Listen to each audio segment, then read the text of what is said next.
સમય બદલાય, યુગ વળે, બદલાય દુનિયાની રીત, પણ સમય સાથે અખંડ રહે, પાંચોટ સાથેની પ્રીત, પાંચોટ સાથેની પ્રીત. ભારતના નંદનવન સમા ગુજરાતના મહેસાણા જિલ્લામાં રૂપેણ નદીના કિનારે વસેલ એક નાનકડું ગામ કે જેના કણ કણમાં ધર્મની મીઠાશ, જેના રગ રગમાં પરિશ્રમના બીજ અને જેની માટીમાં સંતોની દિવ્યતા પથરાયેલી છે, તેવું દિવ્ય ગામ એટલે પાંચોટ. આ ગામ માત્ર વસવાટનું સ્થળ નથી, પરંતુ ઇતિહાસ, સમૃદ્ધિ અને શ્રદ્ધાનું જીવંત કેન્દ્ર છે. તેની પ્રાચીન પરંપરા અને અનોખી જીવનશૈલી આજે પણ ગુજરાતના સમૃદ્ધ વારસાની યાદ અપાવે છે. સમય સાથે બદલાતા આ યુગમાં ગામની ધરોહરને સાચવવું ઘણું અઘરું બની ગયું છે. જો ગામની ધરોહર જ ખોવાઈ જશે તો આવનારી પેઢી પાસે માત્ર ઇમારતો જ રહેશે, ઓળખ નહીં.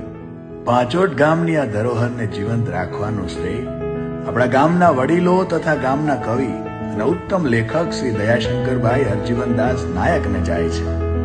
તો ચાલો પાંચોટની આ પ્રાચીન ગાથાને જાણીએ, સમજીએ અને સાચવીએ. આજથી અંદાજે 2000 વર્ષ પહેલા આપણા વડવાઓ અફઘાનિસ્તાનના પામીર પ્રદેશમાંથી નીકળીને પંજાબ અને રાજસ્થાનના માર્ગે ગુજરાતના ઊંઝા મુકામે આવીને વસ્યા. ત્યારબાદ સમયાંતરે ઊંઝાથી બોકરવાડા, મુલથાણિયા અને વિઠલાપુર થઈને સંવંત 1542માં પાંચોટ મુકામે આવીને સ્થાયી થયા. કોઈ પણ પ્રકારના આધુનિક સાધનોની મદદ વગર બાળકો અને વૃદ્ધોને સાથે લઈને અંદાજે 2200 કિલોમીટરની આ સફર કેટલી સંઘર્ષમય રહી હશે તેની કલ્પના તમે જાતે કરી શકો છો. આપના વડવાઓ પાંચોટ આવ્યા તે પહેલા સંવંત 1436ની સાલમાં અહીંયા 5 પરાની વસાહત હતી.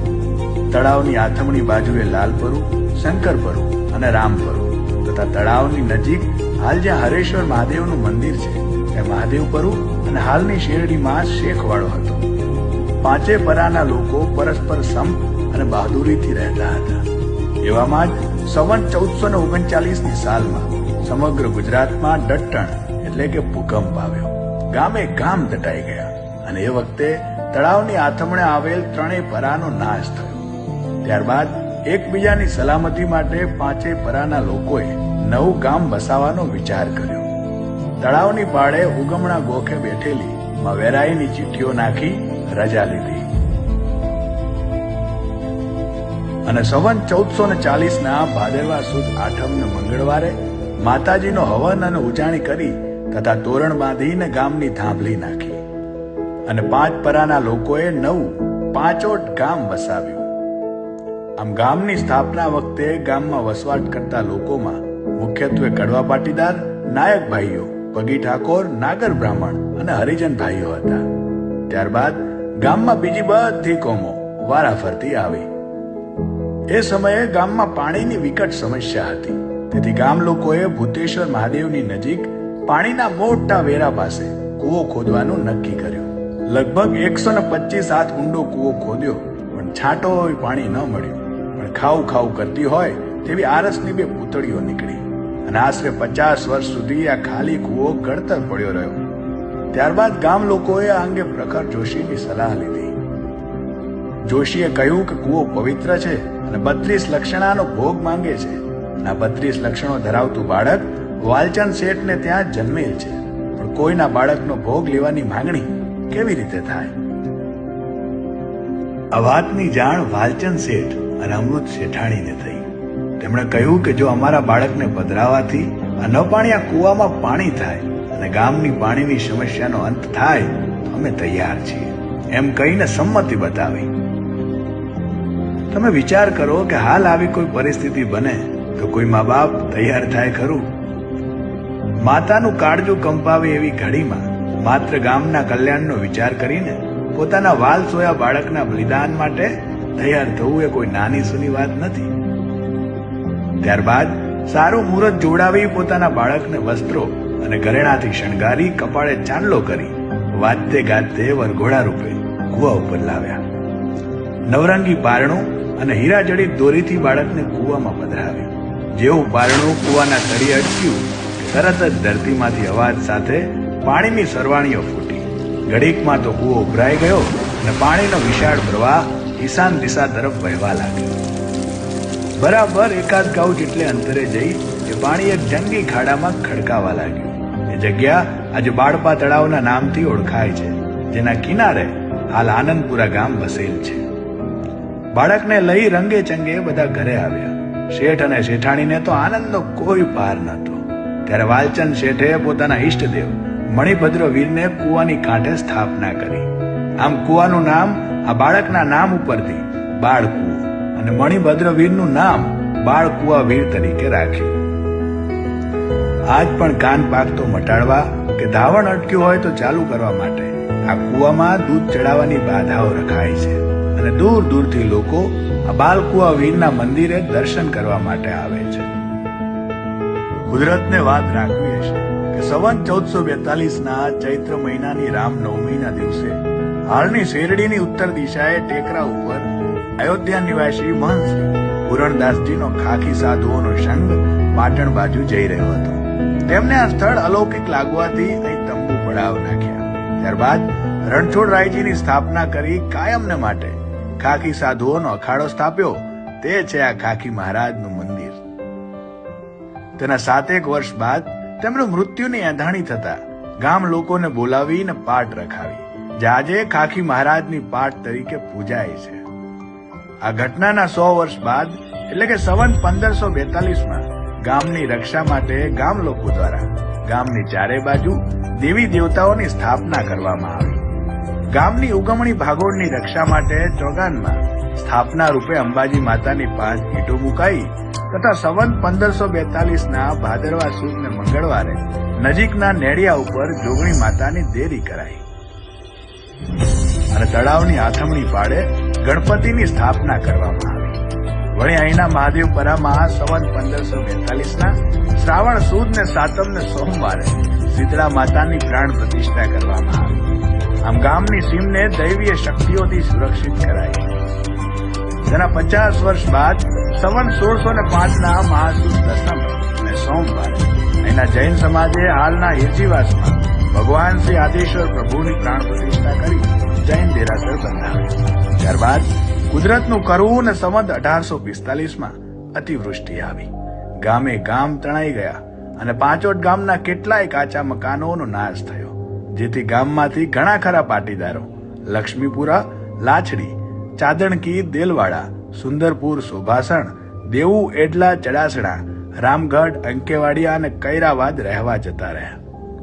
આમ ગામની વસ્તીનો મોટો જથ્થો ઓછો થઈ ગયો અને ગામમાં પાટીદારોની સંખ્યા ઘટી ગઈ. ત્યારબાદ સમય જતા સંવત 1870 સાલમાં નાયક ભાઈઓ દ્વારા તેમની કુળદેવી શ્રી ભુવનેશ્વરી માતાનું પાકું દેવળ જણાવ્યું અને સંવત 1920 મહાસુદ નોમ ને રવિવારે ભુવનેશ્વરી માતાની પ્રાણ પ્રતિષ્ઠા કરી. સંવત 1897 વર્ષ ફરી એકવાર ગામ માટે ધાર્મિક શ્રદ્ધાનું કેન્દ્ર બન્યું. એ વર્ષે ગામના લોકો દ્વારા મહાદેવપરાને નાકે આવેલ હરેશ્વર મહાદેવની નાની દેરીને બદલે ભવ્ય શિવાલય બંધાવીને પ્રાણ પ્રતિષ્ઠા કરવામાં આવી તથા પગી ઠાકોરો દ્વારા પોતાના મહોલ્લાના નાકે શક્તિ માતાની સ્થાપના થઈ. મહાદેવપરામાં શીતળા માતાનું સ્થાનક અને હરિજન ભાઈઓ દ્વારા તેમના મહોલ્લાથી આથમણે તળાવની પાળે ભીડ ભંજન હનુમાનજીની સ્થાપના કરીને ગામમાં અલૌકિક ધાર્મિક વાતાવરણ ઊભું કર્યું. સમય વીતતા સંવત 1925 ગુજરાતમાં 25 ભયંકર રેલ એટલે કે પૂર આવ્યું. કહેવાય છે કે 25 વસમું પાણી દાણાની કોઠીઓ તાણી અને આરસામાં ખાલી પડેલ શેખવાડામાં શેરડીવાળા પાટીદાર ભાઈઓ રહેવા આવ્યા અને જગત દેવી જોગણીની મહોલ્લા પાસે સ્થાપના કરી વસવાટ શરૂ કર્યો. હાલ પણ જગત દેવીની આ દેરી હયાત છે. એ સમય દરમિયાન ગામનું ભૂતેશ્વર મહાદેવનું પ્રાચીન દેવળ પડી જવાથી ગામે નવેસરથી શિવાલય બંધાવ્યું. પડી ગયેલા શિવાલયના પથ્થરોમાંથી બાળકુવાનો હવાડો કરાવ્યો તથા તળાવના ગરનાળામાં પણ આ પથ્થરનો ઉપયોગ કર્યો.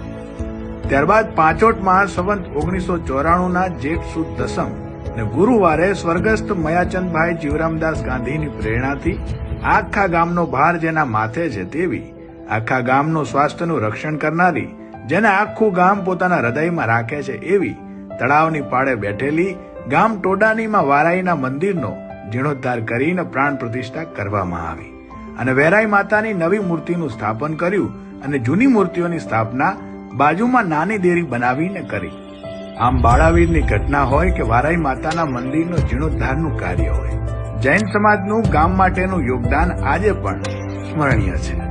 સંવંત 2009માં શેરડીના ભાઈઓ દ્વારા મહાવિષ્ણુ યજ્ઞ કરવામાં આવ્યો અને એ જ સાલના અધિક વૈશાખ સુદ 5 ને શનિવારે માદની પાર્ટીના ભાઈઓ દ્વારા ગામની અન્ય કોમોના સાથ સહકારથી 5 દિવસનો પુરુષોત્તમ મહાયજ્ઞ કર્યો. તેના 21 વર્ષ બાદ સમસ્ત ગામની તમામ કોમોના તન મન અને ધનના સહકાર સાથે સંવંત 2030ના વૈશાખ વદ ત્રીજ અને ગુરુવારથી 5 દિવસનો 5 કુંડી વાળો શ્રી રામ મહાયજ્ઞ કરીને ગામે એકતાનું ઉત્તમ ઉદાહરણ પૂરું પાડ્યું. આ દિવસે રામજી મંદિરની નવી મૂર્તિઓની સ્થાપના કરી અને જૂની આરસની શ્યામ મૂર્તિઓ સૌરાષ્ટ્રના કોઈ મંદિરમાં ભેટ સ્વરૂપે મોકલાવી તથા રામજી મંદિરના ઉપલા માળે લક્ષ્મી નારાયણની પ્રાણ પ્રતિષ્ઠા કરવામાં આવી. સમયાંતરે ગામમાં થયેલા આટલા બધા મંદિરોની સ્થાપના અને જીર્ણોદ્ધાર પરથી બાબત સ્પષ્ટ થાય છે કે ગામ લોકોની ધર્મ પ્રત્યેની નિષ્ઠા કેટલી અડગ હશે. સાચે જ આ ગામ ધર્મો રક્ષતી રક્ષિત સાચા અર્થમાં ચરિતાર્થ કરે છે. ધર્મની આ ધજાને નિરંતર ઉપર રાખવા આજે પણ આ ગામમાં નવા મંદિરોના નિર્માણ થઈ રહ્યા છે. જેમ કે બ્રહ્માણી માતા અને ગોગા મહારાજનું મંદિર, બહુચર માતાનું મંદિર, ઉમિયા માતાનું મંદિર અને હાલ 2026માં વારાઈ માતાના મંદિરનો ભવ્ય જીર્ણોદ્ધાર. આપના ગામની પરંપરાઓ અને પ્રથાઓ કે જેમને ગામની ધરોહરને સાચવવાનું કામ કર્યું છે. સમસ્ત ગામનો જો કોઈ સૌથી મોટો અવસર હોય તો તેમાં વારાઈની ઉજાણી છે. ગામની થાંભલી રોપાઈ ત્યારથી ચાલી આવતી ગામની આ સૌથી જૂની પ્રથા ઉજાણી છે. સંવંત 1440ના ભાદરવા સુદ આઠમથી ચાલી આવતી આ પ્રથા આજે પણ ખૂબ જ ઉત્સાહ સાથે ઉજવવામાં આવે છે. દુનિયાના ગમે તે ખૂણે રહેતા પાંચોટના વતની આ દિવસે અચૂક ગામમાં આવે છે. વર્ષ દરમિયાન ગામના તમામ નાગરિકો અને પશુઓના આરોગ્યની સુખાકારી માટે આ દિવસે માતાજીના હવન કરી બાધાઓ રાખવામાં આવે છે. ગામની મહિલાઓ ઘરેથી ભાત ઉપાડીને ગામના ગોંદરે જઈ ચૂલા બનાવીને માતાજીનો પ્રસાદ બનાવતી હતી, જેનો લાભ ગામના દરેક કોમના વ્યક્તિને મળતો. વિશ્વમાં બીજે ક્યાંય ના જોયું હોય એવી રામજી મંદિરની ન્યાય પ્રણાલી આજે પણ આપણા દાદાઓના મોઢે સાંભળીને છાતી ગદગદ ફૂલી જાય છે. ગામમાં કોઈ વ્યક્તિ ન્યાયની માંગણી સાથે સવારે રામજી મંદિરના ઓટલા ઉપર લોટામાં દાંતણ લઈને બેસે ત્યારે ગામના આગેવાનો દ્વારા જ્યાં સુધી ન્યાયની ખાતરી ન અપાય ત્યાં સુધી રામજી મંદિરની આરતી ન થાય કે ભગવાનને પ્રસાદનો ભોગ પણ ન ચડે અને ગામના આગેવાનો દ્વારા કોઈ પણ પ્રકારના પક્ષપાત વગર ન્યાય આપવામાં આવતો. તેથી જ તો ગામના આગેવાનો ઉપર ગામ લોકોનો વિશ્વાસ અટલ હતો. ગામની સંસ્કૃતિ અને કલામાં જીવંત રાખતી ભવાઈ આજે પણ પાંચોટ ગામમાં ભજવવામાં આવે છે. ભવાઈ એ માત્ર મનોરંજન નથી, એ તો જનતાની વાણી છે. તેમાં હાસ્યની પાછળ સમાજનું સત્ય અને સમજ છુપાયેલી હોય છે. એ વખતે ખેતી એ માત્ર વ્યવસાય ન હતો પણ પરંપરા હતી. સવારથી સાંજ સુધીનો પરિશ્રમ, વરસાદની રાહ અને પાક ઉતર્યા પછીનો આનંદ આ બધું ગામના જીવનને સાચી રીતે પરિપૂર્ણ કરતું. લગ્ન, મૃત્યુ, તહેવાર કે આપદામાં સૌ કોઈ એકબીજાના ખભે ખભો મિલાવીને ઉભા રહેતા. ગામની આ ભૂમિ ઘણા સંતો અને મહાત્માઓના ચરણ સ્પર્શથી ધન્ય બનેલ છે. જેમ કે શ્રી રામ ભક્ત સાંકડા ભગત, મહાન શ્રી ગોકર્ણદાસ, મહાન ત્યાગી શ્રી સુખરામદાસ મહારાજ, સાયલાવાળા લાલજી મહારાજ. આવા વિદ્વાન સંતોની વાણી ગુંજ આજે પણ ગામમાં ગુંજી રહી છે. તેથી જ તો ગામમાં આજે પણ જીવદયા માટે કામ કરતી સંસ્થાઓ જેવી કે અબોલા પીડિત પશુ પક્ષી સેવા સમિતિ, શ્રી વારાઈ કૃપા અન્ન ક્ષેત્ર, કુતરિયા ટ્રસ્ટ, રામરોટી ઉપરાંત અન્ય સેવાઓ અવિરતપણે ચાલી રહી છે. ઈશ્વરે પાટીદારોને હિંમતની ધાર, ધૈર્યની શિખર અને હૃદયની એવી તો વિશાળતા આપી છે કે હાથમાં લીધેલ અઘરામાં અઘરું કાર્ય પણ સરળતાથી પૂરું કરી લે. પાટીદારો હંમેશા દરેક કોમને સાથે રાખીને ચાલતા આવ્યા છે. ગામમાં કોઈ પણ ધાર્મિક, શૈક્ષણિક કે આરોગ્યને લગતા લોક કલ્યાણના કામોમાં ગામના પાટીદાર ભાઈઓ હંમેશા અગ્રેસર રહ્યા છે. આજે પાંચોટ ગામે હરણફાળ પ્રગતિ કરી છે.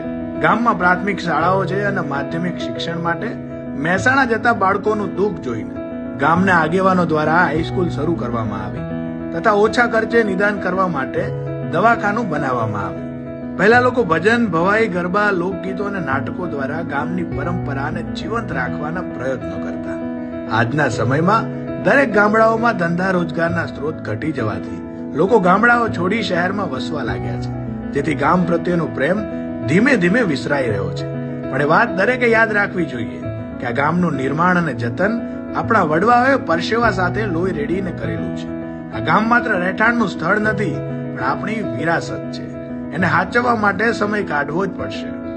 આજે સમય કાઢીશું તો કાલે ગૌરવ બચી રહેશે, અને ગામ જીવશે તો જ સંસ્કૃતિ જીવશે. પ્રશ્નો ઘણા પણ વિશ્વાસ એક. સંકટની વેળાએ આખું ગામ સૌ પહેલા જ એને આગળ કરે છે તે માં એટલે વારાઈ માતા. માની મહિમાના વખાણ કરતા સમય ઓછો પડે. માની આવી મહિમાના લીધે જ કદાચ ગામનો કોઈ મહોલ્લો કે ગલી બાકી નહીં હોય કે જ્યાં વારાઈ માતાનું મંદિર ના હોય. એ જ માં વારાઈની પુનઃ પ્રાણ પ્રતિષ્ઠાનો આ દિવ્ય અને દુર્લભ અવસર કે જેની લોકો ખૂબ આતુરતાથી રાહ જોઈ રહ્યા છે, તે આ વખતે કંઈક અલગ જ રીતે ઉજવાશે. ડાયરાના સ્વરની ગુંજ અને ગરબાની રમઝટ સાથે આખું પાંચોટ ગામ થનગની ઉઠશે. આખું ગામ જાણે ધર્મની ચાદર હેઠળ પથરાઈ ગયું હોય એવી અદ્ભુત અનુભૂતિ થશે. સદાયને માટે સંપ અને એકતાની દોરે પાંચોટ ગામ બંધાયેલ રહે એવી માં વારાઈને પ્રાર્થના. જય માં વારાઈ, જય માં ઉમિયા.